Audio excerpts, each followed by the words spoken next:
안녕하세요. 책을 듣다의 작가 유연입니다. 오늘 낮에도 많이 더우셨죠?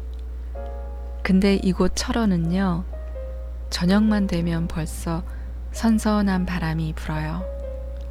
어제가 소소였는데 말이에요. 이러다가 금방 밤 주우러 산에 가야 될 것만 같습니다. 이제 겨우 밤꽃이 떨어졌는데 말이죠. 네, 지금부터 나태주 시인의 산문집 좋다고 하니까 나도 좋다 마지막 4부를 여러분들께 들려드릴까 합니다. 페이지 173페이지 나는 과연 안녕한가? 아이들에게 물어도 잘 안다. 세상에서 가장 귀한 존재가 누구인가? 어머니가 나에게 귀중한 분이고 친구들이나 가족이 아무리 좋아도 그것은 나하고 관계가 있어서 그런 것이다. 나에게 필요한 사람들이기 때문에 그런 것이다. 그러하다. 세상에서 가장 소중한 존재, 귀한 존재는 바로 나다. 누가 뭐래도 그건 그러하다. 그것은 어른들의 경우도 마찬가지다. 나 한 사람 없어지면 이 세상 전체가 사라지게 된다. 없는 것이나 마찬가지다. 우주 전체가 무의미한 것이 되고 만다. 어디까지나 내가 있고 나서 세상이고 우주다. 그처럼 나의 존재는 소중한 것이고 유일한 것이고 절실한 것이다.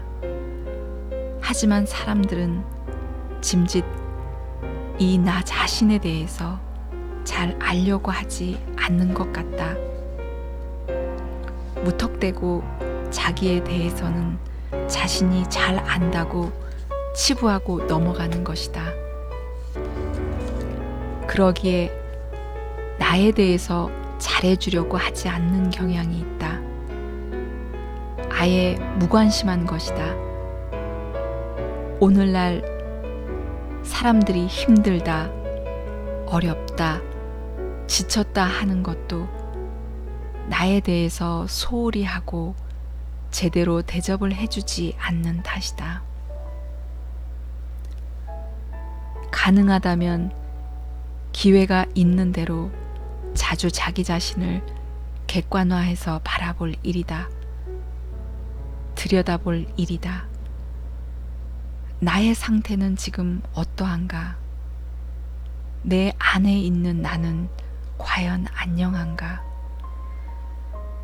만약에 그렇지 못하다면 생각을 바꾸고 대응 방식을 새롭게 해야 한다. 내가 힘들고 지쳤다면 쉬도록 해야 할 것이다. 걸음이 빠르다면 천천히 가도록 속도를 조절해야 할 것이다. 무턱대고 몰아칠 일이 아니다. 가끔은 위로도 해주고 칭찬도 해주고 휴가도 주어야 한다. 나아가 상도 주어야 하겠지. 그래, 잘했어. 그만하면 됐어. 이제 조금만 더 하면 좋아질 거야. 조금만 지나면 좋은 결과가 올 거야. 나를 달래고 어르고 쓰다듬어 주어야 한다. 괜찮아, 괜찮아. 자신에 대해서 만족해야 한다. 나 자신의 모든 것을 있는 그대로 받아들이고 인정해주고 용기를 줄 필요가 있다. 그러할 때 내가 조금씩 좋아지고 밝아질 것이다. 오늘날 우리들 대부분의 불행은 상대적 비교에서 오는 경우가 많다. 나의 삶의 기준이 나에게 있지 않고 타인에게 있는 것이다. 그러니 고달픈 것이고 우울한 것이고 소외감을 느끼는 것이고 열등감 또한 느끼는 것이다. 젊은이들이 자칫 갖기 쉬운 열패감은 실로 심각한 것이다. 열등감에다가 패배감까지를 플러스한 것이 열패감이다. 늘 나는 패자라는 생각, 앞으로도 그럴 것이라는 생각은 얼마나 인생을 초장부터 힘들게 만드는 것인가. 나를 좀 더 들여다보자. 나를 좀 더 이해하도록 하자. 그래서 나와 함께 가는 또 하나의 나의 길을 만들자. 나는 오늘 과연 안녕한가? 가끔은 나에게 인사를 하고 안부를 묻기도 할 일이다.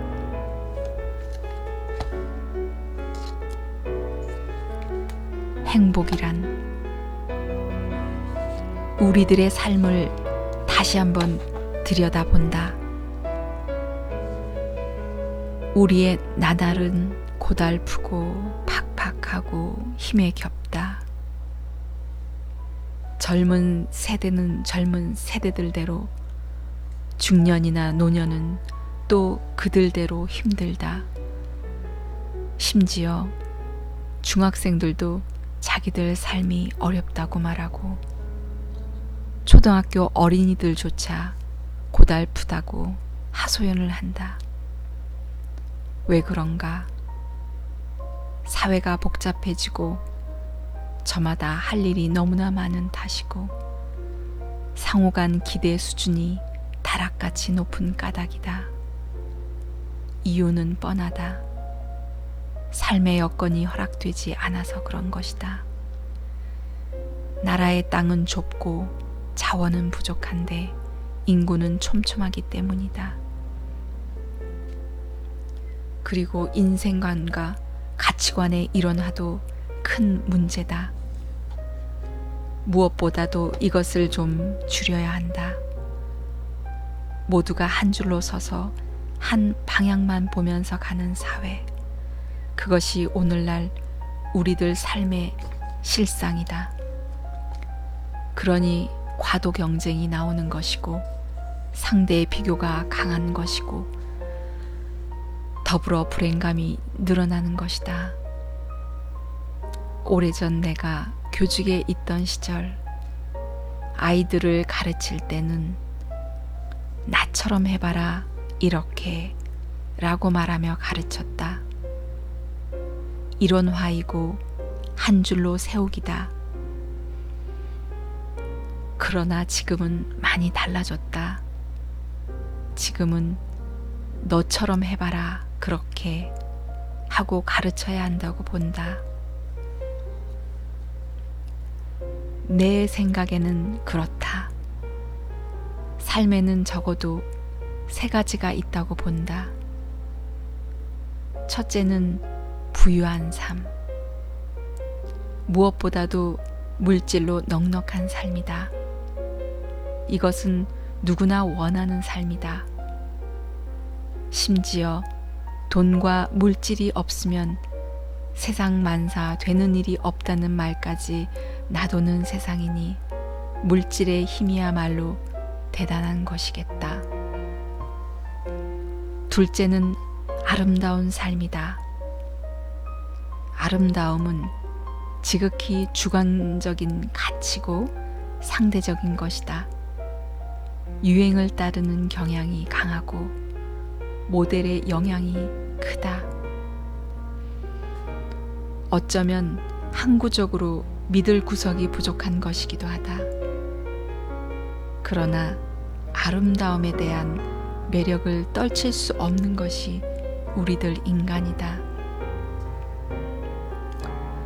세 번째는 행복한 삶이다.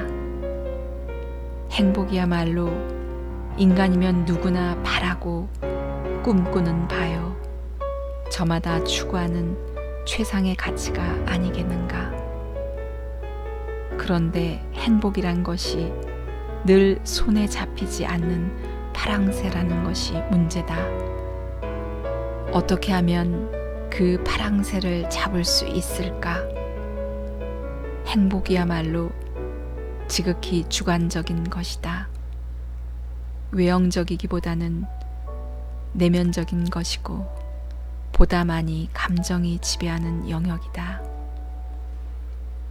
남들이 어떻게 보든지 어떻게 생각하든지 내가 행복하다고 느끼고 인정하면 행복한 것이다.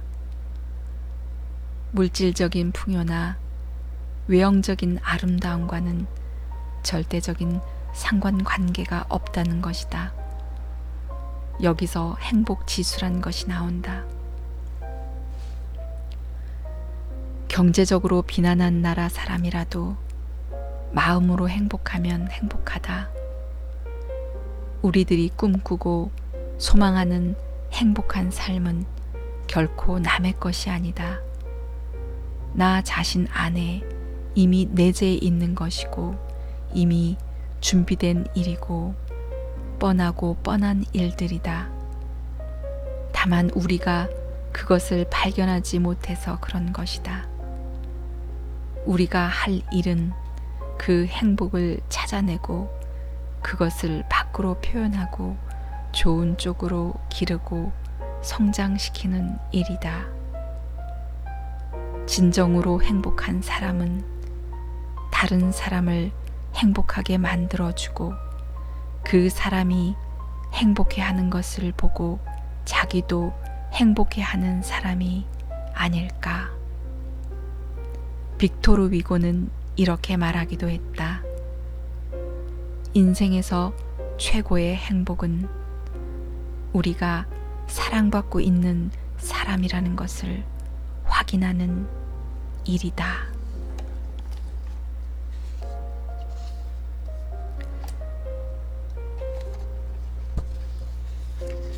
여행의 권유 216페이지.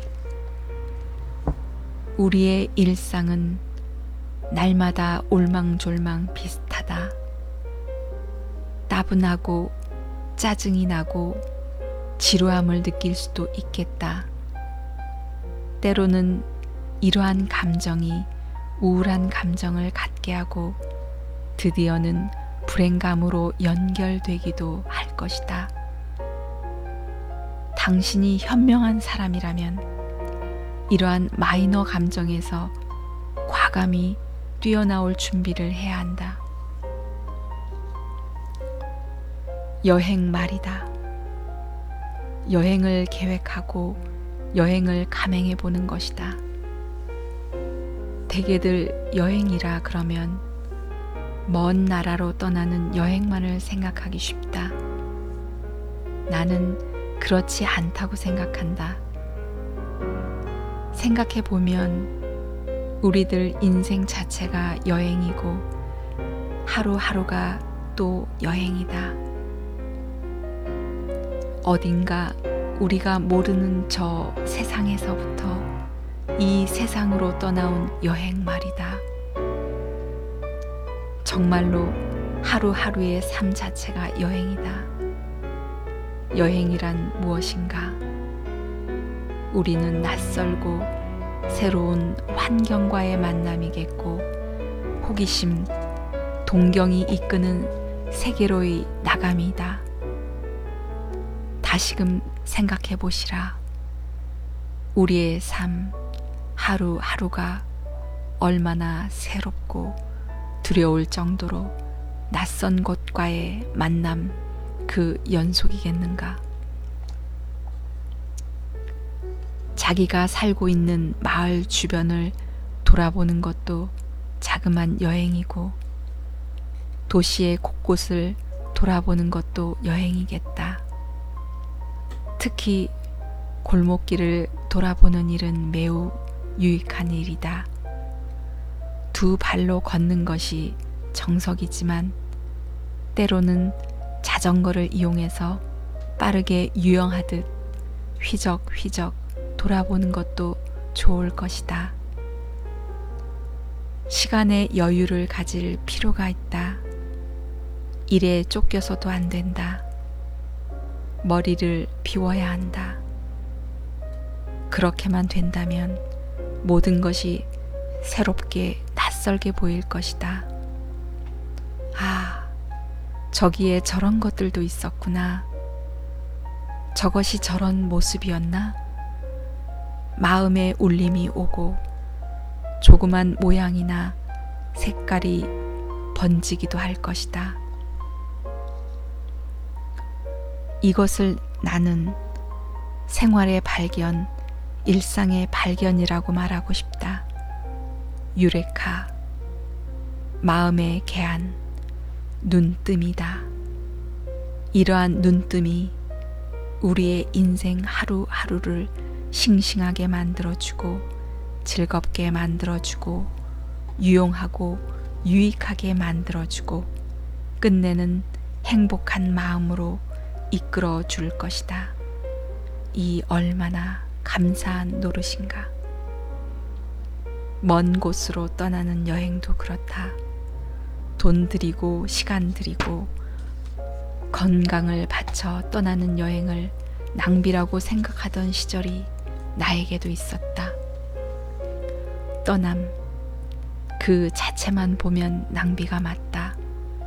하지만 그러한 낭비를 통해 얻어지는 것이 있으니 끝내는 낭비가 아니라고 해야 할 것이다. 우선 여행을 도모하는 것은 일상의 지루함 때문이다. 일탈의 유혹 때문이다.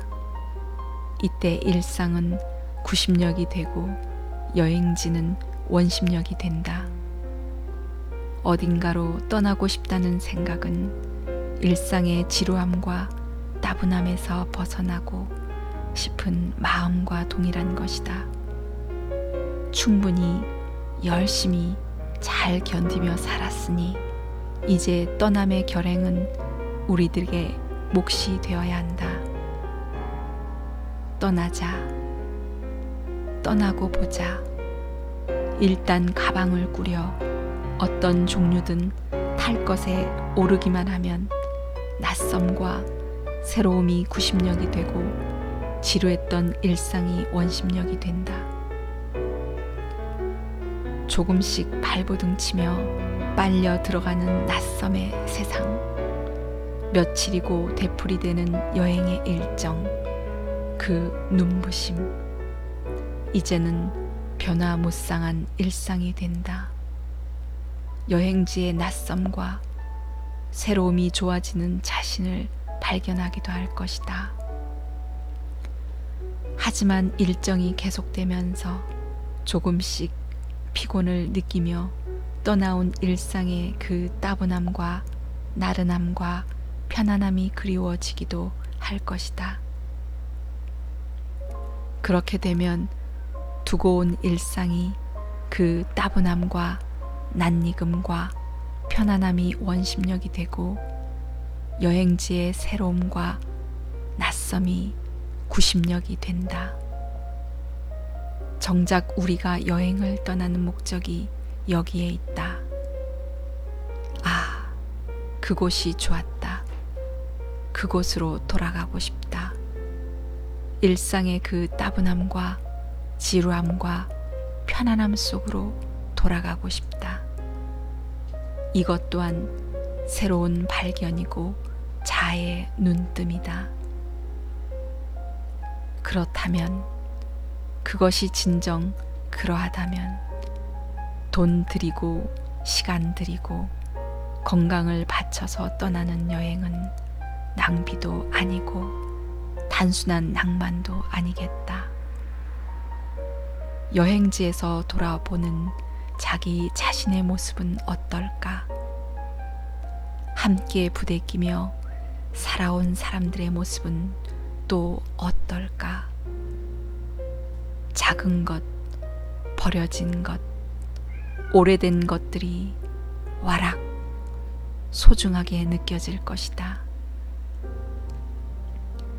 실상 여행의 진정한 목적은 인생의 터닝 포인트를 갖는 데 있다.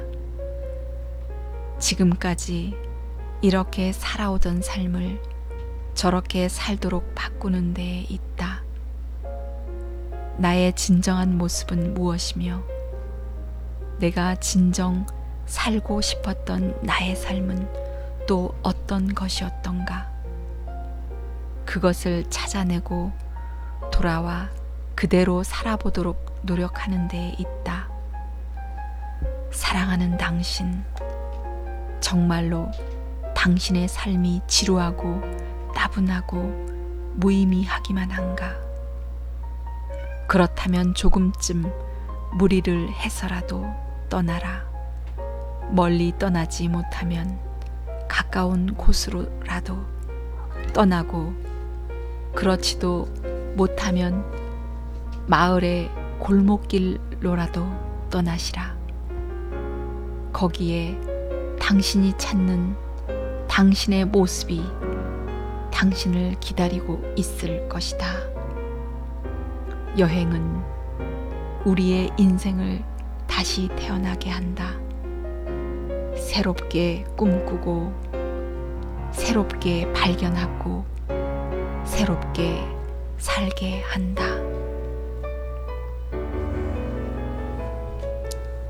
화해와 용서.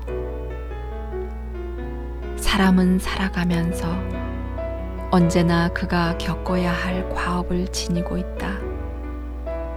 어린 시절엔 어린 시절대로의 과업이 있고, 나이 들어서는 나이 들어서의 과업이 있다. 심리학이나 교육학에서 말하는 발달 과업이 그것이다. 이를 또 톨스토이 같은 이는 성장이란 말로 표현했다. 어쨌든 인간은 순간순간 좋아지는 쪽으로든 나빠지는 쪽으로든 변화하게 되어 있다. 변화한다는 것은 하나의 생명 현상이기도 하다. 나이가 많이 들어서 사람이 해야 할 변화와 성장, 발달 과업 가운데 하나는 화해와 용서의 과업이다. 오로지 나만의 입장에서 바라보던 눈길을 거두어 너의 입장과 눈길로 인생을 바라보기 시작하는 데서 화해와 용서는 출발한다. 그렇구나. 그때 내가 무리를 했고 속력을 냈고 나만 생각했구나. 그렇게 자신을 돌아보면서 앞으로만 질주하던 인생이 뒤를 돌아보는 인생으로 바뀌고, 주변을 살피면서 너그러운 눈길을 회복하게 된다. 인생 모드 자체가 바뀐다. 그러면서 자신을 바라보는 눈길조차 달라지게 된다. 먼저 자신과 화해하고 자신의 잘잘못을 그대로 인정해 주면서 모자란 점, 불편한 점이 있다면 그것들을 용서해 줄 필요가 있다. 화해와 용서의 첫 단계는 내려놓는 단계다. 들고 있던 무거운 짐을 바닥에 놓는 것처럼 그냥 내려놓기만 하면 된다.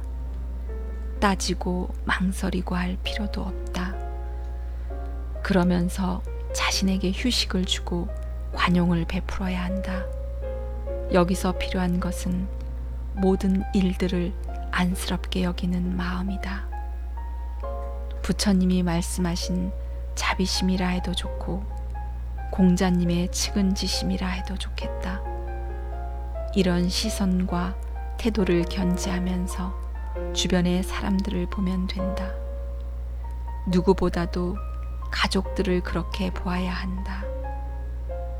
가족, 귀하고 아름다운 이름이며 참으로 좋은 인간관계다. 아주 오랜 시간 함께 부대끼며 살아온 사람들이다.